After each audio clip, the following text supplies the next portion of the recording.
In this concept video, we're going to be looking at the center and also the spread of different sets of data. If we look at this one on the left-hand side, we can see that this data is symmetric. There's a vertical line of symmetry that goes right down the middle. The left half is about the same as the right half. This question asks us, what do you know about the mean and median of a symmetric graph? Well, if you think back to the examples, the mean for a symmetric graph was going to be right about in the middle. So the mean is there, and then also with a symmetric data set, the median will be also the same. So in green you've got the median there. So we could say here that the mean and median will be about the same. I'll write that down.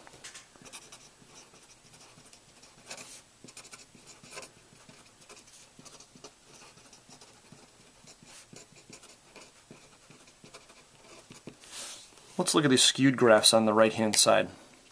So we've got a skewed left, the tail is to the left, possible outlier over here. Over to the right, this one's skewed to the right, the tail would be to the right. What do we know about the mean and median of a skewed graph? Well, let me draw you where the median would be for each one of these. The median is going to be about halfway, or exactly halfway through the data set. But if you notice, there's a lot of points of data here and not so much over here. So the median for this one would be probably right in there, and for this one right here. So we'll write median, and then we'll talk about the mean here in just a second. Now, what's going to happen in a skewed left situation is you're going to have some lower numbers over here, and that's going to wind up pulling the mean towards that skew. The same thing's going to happen here. You're going to have some lower numbers on the right-hand side, so the mean will be skewed towards the tail. That's kind of one of the reasons why we say this is skewed left, because it pulls the mean left of the median. Here this is skewed right. These higher data values here pull the mean to the right of the median. So it says here, what do you know about the mean and median of a skewed graph? And we can say here that the mean is pulled or moves toward the skew. We also want to talk about spread. So when we talk about spread, we usually don't even use the range, just because if there's an outlier, it will totally screw everything up. You'll have a very large range, and that's not where most of the data is. So we don't actually typically report the range in statistics. Yes, it does form part of the box plot, and then also, of course, you'll see that a little bit in the histogram. But the IQR is much less affected by outliers, and skewed data making it an appropriate measure of spread for those types of data.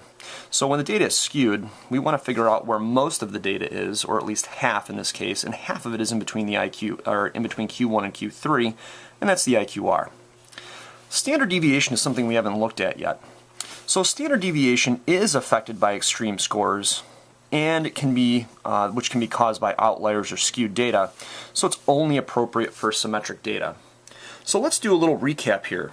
If the data is symmetric, we're going to report the center as the mean.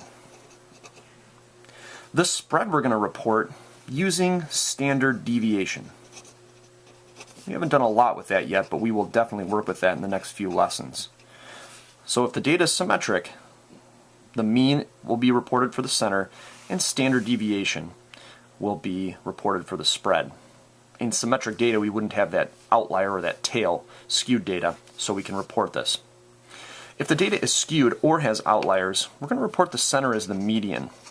Notice in these previous two examples here, if the data was skewed, the mean was pulled in the direction of the skew.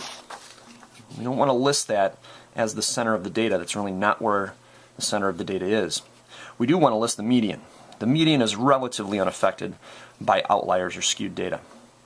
The spread we're going to report is going to be the IQR.